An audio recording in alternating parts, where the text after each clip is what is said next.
বিসমিল্লাহির রহমানির রহিম। সবজি কুটে নিচ্ছি আমি। পেঁয়াজের কালি ভাজি, নতুন আলু, কাঁচা ঝাল চিড়ে নিলাম, ধনে পাতা কুচি, পেঁয়াজ এগুলো কেটে নিলাম।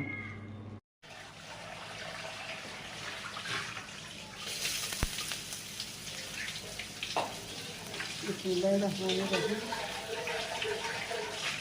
পেঁয়াজের কালি ভেজে নেব। পেঁয়াজ কুচি দিয়ে দিলাম, কাঁচা ঝাল পেঁড়া দিয়ে দিচ্ছি,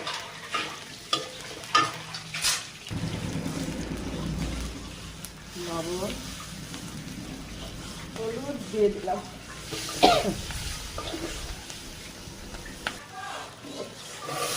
এবার আমি পেঁয়াজের কালিগুলো দিয়ে দিলাম, দিয়ে এভাবে নাড়াচাড়া করে ভেজে নেব।